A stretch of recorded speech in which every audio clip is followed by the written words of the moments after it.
Hola, vamos a ver los efectos del calor sobre los cuerpos. Hay dos conjuntos principales. El primero es que puede producirse un cambio en la temperatura y el segundo es un cambio de estado, como elementos principales.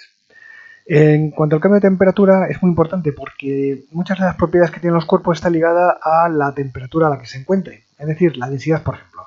La densidad de un objeto va a ser cambiante en función de la temperatura o la viscosidad e incluso las propiedades magnéticas que tengan el cuerpo.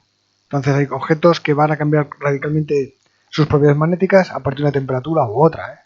Es muy importante, por tanto, la temperatura que está el cuerpo para ver las propiedades que va a tener. Y la temperatura va a cambiar según suministremos o retiremos energía en forma de calor. Bueno, vamos con el calor sensible. Ese primer conjunto que era el cambio provocado por cambios de la temperatura. Supongamos que yo lo que voy a hacer es calentar un objeto, en este caso agua, dentro de un cacerolo, por medio de un fuego. ¿Vale? Pues yo voy a ir registrando la temperatura que va a ir alcanzando en función del tiempo, ¿de acuerdo? Y voy a obtener lo que llamamos una curva de calentamiento.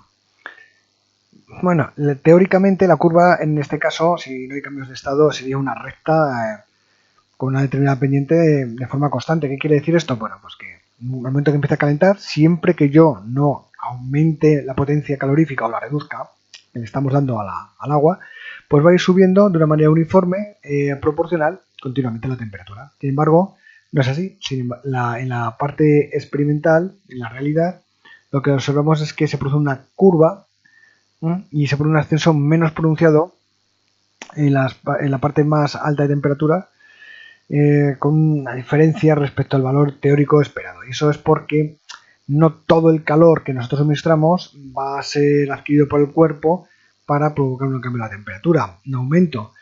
Parte del calor, por ejemplo, y sobre todo se nota mucho cuando la temperatura es alta, se emplea en calentar el entorno y por eso hace que la temperatura del objeto descienda. Bueno, descienda, aquí dirás, está aumentando. Sí, quiero decir que aumenta 5, pero pierde 2 por calentar el aire que lo rodea, total más 3. Bueno, eso es lo que queríamos decir.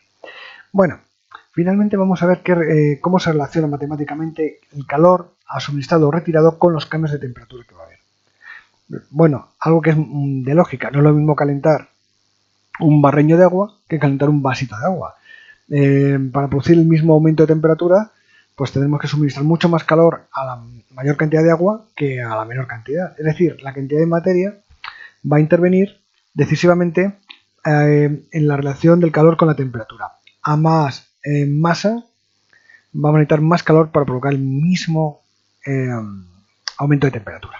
Bueno, también va a ocurrir en relación con el aumento de temperatura cuando la masa la dejamos constante como variable de control. Si yo cojo este vaso de agua, que imaginemos que partimos de 10 grados, y lo voy a calentar a 36 grados, pues la cantidad de calor que le voy a dar es mucho mayor que si la voy a calentar simplemente hasta 24, ¿de acuerdo? Es decir, el aumento de temperatura, a más de aumento de temperatura, más calor voy a necesitar siempre que la masa sea constante. Y luego un tercer factor muy importante es el material del que está hecho el objeto. Si hay materiales que a poco calor que le demos ascienden muchísimo la temperatura, se comportarían dentro del símil hidrostático que veíamos antes como si tuviéramos un tubito muy estrecho. Entonces, a poco agua que echemos rápidamente sube el nivel, porque es muy estrechito, ¿no? Pues sería lo que ocurre con objetos como el metal. En objetos como el metal, desde el punto de vista calórico, se comportarían pues eso, como esos tubos estrechos. A poca energía calorífica que echemos, como son muy estrechos, sube mucho su nivel, es decir, sube mucho su temperatura. Por contra, tenemos otros materiales como el del asa, que se comportan de una manera contraria, es decir, van a ser, vamos a decir, muy anchos desde el punto de vista similhidrostático, de manera tal que tenemos que añadir mucha energía calorífica para que suba mucho el nivel.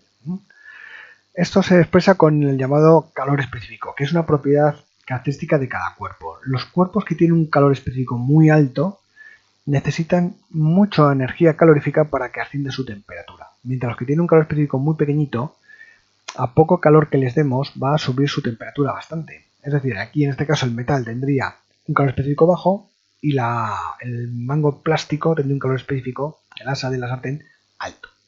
Todo ello se reduce al final a esta expresión matemática que tenemos aquí, en el que el calor nos dice que es igual a la masa por el calor específico por la diferencia de temperaturas, siendo T sub F la temperatura final y T sub C la temperatura inicial. Observemos que el calor, su signo va a depender de esta resta.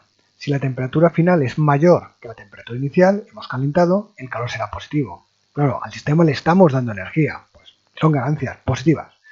¿Qué ocurre si enfriamos? La temperatura final es menor que la temperatura inicial. Esta resta saldría negativa y el calor negativo. Es que le estamos retirando energía en forma de calor. Bueno, pues con esto hemos terminado. Hasta ahora.